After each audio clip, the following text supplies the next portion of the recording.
Hello everyone, आई hope आप सब अच्छे होंगे और सभी अपना CSR का एग्ज़ाम का वेट कर रहे होंगे। एंड आई होप आप सब का जो है रिज़ल्ट बहुत अच्छा है और आप सब इस एग्ज़ाम को क्वालिफाई कर लें। आज ये वीडियो मैंने बच्चों के कुछ डाउट्स जो कि मुझे रेगुलर पूछे जाते हैं, जो कि क्योंकि मैं एक असिस्टेंट प्रोफेसर हूँ और गवर्नमेंट डिग्री कॉलेज में पढ़ाती हूँ, तो जो मेरे स्टूडेंट्स हैं वो मुझसे अक्सर पूछते हैं कि मैम आप असिस्टेंट प्रोफेसर कैसे बनी और हम कब अप्लाई कर सकते हैं, एलिजिबिलिटी क्राइटेरिया क्या है और असिस्टेंट प्रोफेसर बनने के लिए क्या करना पड़ेगा। ये से ऐसे बहुत सारे डाउट्स उन बच्चों के दिमाग में रहते हैं। चूँकि ऐसे बहुत सारे डाउट्स हैं और मैं अगर सारे डाउट्स को एक ही वीडियो में क्लियर करने की कोशिश करूँगी तो ये वीडियो बहुत ज़्यादा लंबा हो जाएगा।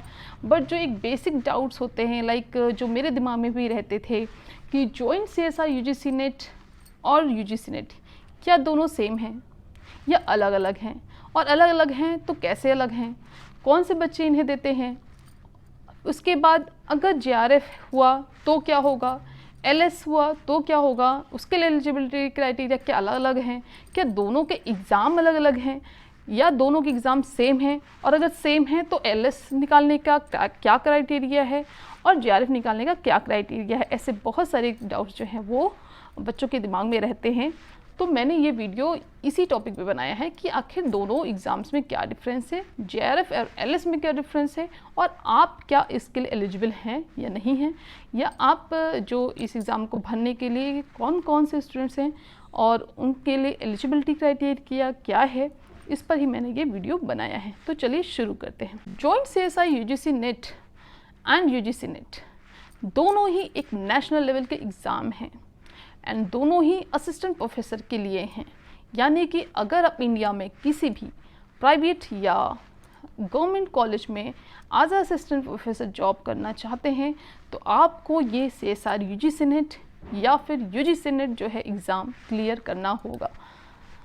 जॉइंट CSR UGC नेट जो है वो साइंस के बच्चों के लिए है और वहीं UGC नेट जो है वो आर्ट्स के बच्चों के लिए है। अगर आप साइंस स्ट्रीम से हैं यानी कि आपने BSc किया हुआ है तो आप joint CSIR UGC net exam देते हैं। वहीं अगर आप कॉमर्स से हैं या फिर आप किसी आर्ट सब्जेक्ट से हैं तो आपको UGC नेट देना पड़ेगा। अब बहुत बच्चों के दिमाग में ये एक डाउट रहता है कि CSIR नेट क्या है एंड ये CSR UGC नेट क्या है। तो ये दोनों एग्ज़ाम एक ही हैं। इस एग्ज़ाम का जो कंप्लीट नेम है, पूरा नेम है, वो ये है कि जॉइंट CSR UGC नेट। वहीं जो UGC नेट है वो अलग है, जैसा कि मैंने आपको क्लियर कर दिया। तो joint CSR UGC net and UGC net दोनों ही एग्ज़ाम जो हैं सेम पर्पज़ के लिए हैं कि आपको नेट क्लियर करना है या फिर आपको जूनियर रिसर्च फेलोशिप यानी कि JRF क्लियर करना है। तो ये तो क्लियर हो गया कि CSIR net and UGC net जो है अलग अलग होते हैं। तो फिर ये JRF एंड LS क्या होता है?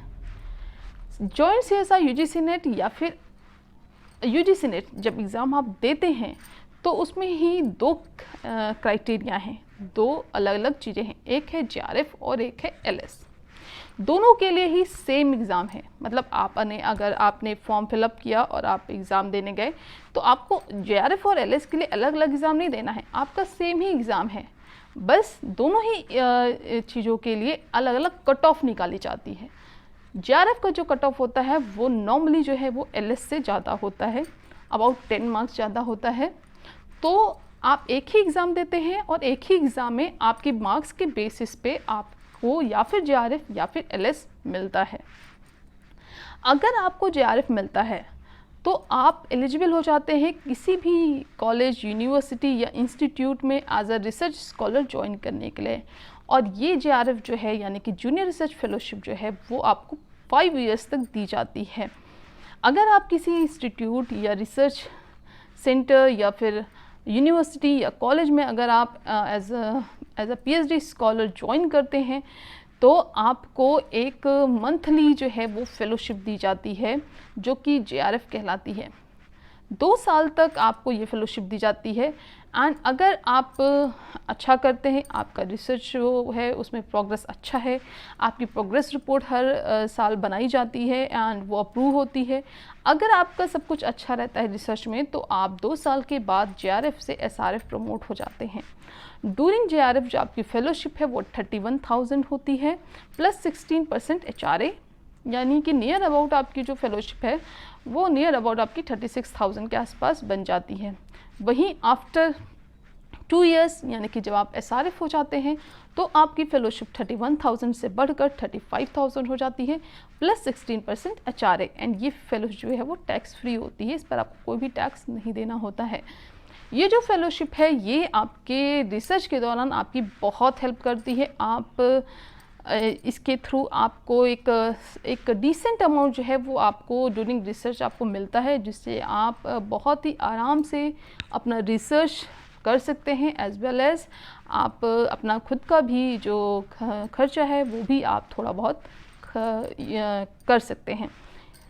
अब बात करते हैं JRF एंड LS जो है, दोनों आपने एग्ज़ाम निकाल लिया तो दोनों में डिफरेंस क्या है? डिफरेंस ये है कि अगर आप JRF निकालते हैं तो आप LS के लिए अपने आप ही एलिजिबल हो जाते हैं। आप मतलब कि जिस डेट में आपने LS का एग्ज़ाम ये JRF निकाला है उसी डेट से आप क्या है किसी भी इंडिया में किसी भी कॉलेज चाहे वो प्राइवेट हो या गवर्नमेंट हो उसमें आप आराम से एज असिस्टेंट प्रोफेसर जॉब के लिए अप्लाई कर सकते हैं जब भी वैकेंसी आती है तो। लेकिन अगर आप LS हैं तो आप किसी भी रिसर्च इंस्टीट्यूट में अगर as a PhD scholar join करते हैं तो आपको कोई भी फेलोशिप नहीं मिलती है। अगर आपका LS निकलता है तो इसका मतलब सिर्फ ये है कि आपने जो है असिस्टेंट प्रोफेसर बनने के लिए जो एक मिनिमम क्राइटेरिया है कि आपका नेट क्लियर होना चाहिए, बस वो आपने क्राइटेरिया फुलफ़िल किया है। इसके अलावा आपको कोई भी फ़ायदा नहीं होगा। अब JRF और LS में एलिजिबिलिटी में क्या डिफरेंस है? JRF के लिए एज लिमिट है, वहीं LS के लिए कोई एज लिमिट नहीं है। अगर आप JRF क्लियर करना चाहते हैं और आप जनरल कैटेगरी में हैं तो आपकी एज जो है वो 28 इयर्स होनी चाहिए। यानी कि for males in general category 28 years is the limit, while for females it is 30 years. अगर आप फीमेल हैं और जनरल कैटेगरी से बिलोंग करती हैं तो आपका जो एज लिमिट है फॉर JRF वो क्या है 30 इयर्स है। ऐसे ही अदर कैटेगरीज के लिए भी एज लिमिट है। वहीं LS जो है उसमें कोई भी एज लिमिट नहीं है, एज बार नहीं है। आप जीवन में कभी भी नेट LS के लिए अप्लाई कर सकते हैं और अब वंस आपने ये एग्ज़ाम क्लियर कर लिया तो आप ज़िंदगी भर के लिए आप किसी भी कॉलेज में या प्राइवेट कॉलेज या गवर्नमेंट कॉलेज में आप अप्लाई कर सकते हैं for the post of assistant professor. वहीं अगर आप JRF क्लियर करते हैं तो इसके लिए जो है वो एक लिमिट है, मतलब कि आपने जिस डेट से JRF क्लियर किया है उस डेट से विदिन 2 इयर्स आपको खुद को किसी भी कॉलेज, यूनिवर्सिटी या इंस्टीट्यूट में as a PhD scholar enrol करना होगा। अगर आप खुद को 2 साल में किसी भी कॉलेज या यूनिवर्सिटी में एनरोल नहीं कर पाते हैं एज अ PhD स्कॉलर तो फिर आपकी जो फेलोशिप है वो क्या हो जाती है, वो कैंसिल हो जाती है, मतलब उसका टेन्योर जो है वो निकल जाता है। और अगर आप फिर से किसी कॉलेज या यूनिवर्सिटी में अप्लाई करना चाहते हैं कि आपको जो है वो फेलोशिप मिलती रहे तो आपको फिर से ये एग्ज़ाम निकालना होगा।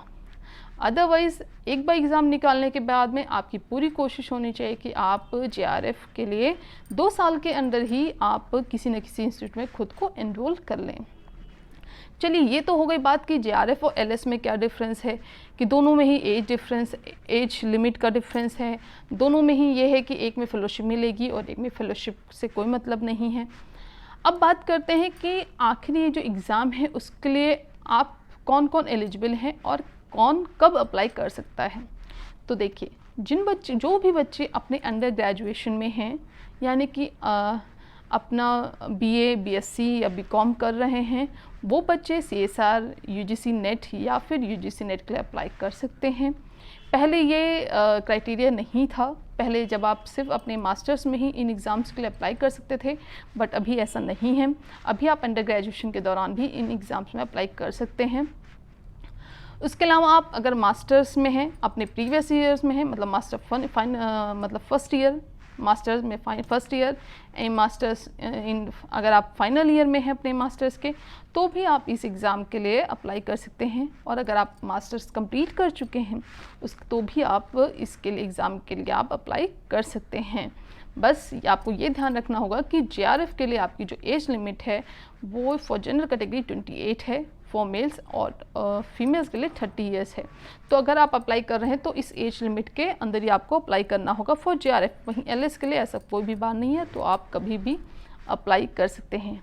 आई होप मैंने बहुत सारे पॉइंट्स क्लियर कर दिए होंगे।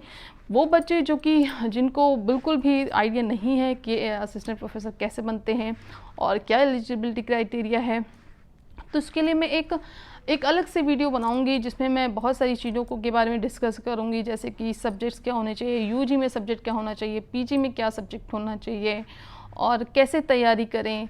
इन सब को लेकर के चूँकि ये सब सारे पॉइंट्स अगर मैं डिस्कस करती तो बहुत लंबी वीडियो हो जाती, इसलिए मैंने ये सिर्फ 3 पॉइंट्स ही रखे थे। अगर आपको ये वीडियो पसंद आई है तो please subscribe to my channel and like and share this video. And अगर आपको CSR से रिलेटेड या फिर नेट से रिलेटेड आपको और भी इन्फॉर्मेशन चाहिए तो प्लीज़ आप मेरे चैनल को देखते रहिए, बिकॉज़ आगे मैं ऐसे और भी वीडियोज़ जो हैं वो अपलोड करने वाली हूँ और मेरी पूरी कोशिश रहेगी कि मैं आपके डाउट्स को क्लियर कर पाऊँ। अगर आपके दिमाग में और भी CSR एग्ज़ाम से रिलेटेड या फिर असिस्टेंट प्रोफेसर वैकेंसी से रिलेटेड कोई भी क्वेरी है या इसकी तैयारी कैसे करी जाए, इन सब से रिलेटेड कोई भी क्वेरी है तो प्लीज़ आप मैसेज करिए। मैं पूरी कोशिश करूँगी कि मैं आपके मैसेजेस का रिप्लाई कर पाऊँ और आपके डाउट्स क्लियर कर पाऊँ। Thank you so much for watching. And अगर आपको ये वीडियो पसंद आई है तो please like and share this video and subscribe to my channel. Thank you so much and I hope आप सब अच्छा करेंगे and all the best for your CSIR results. Thank you so much.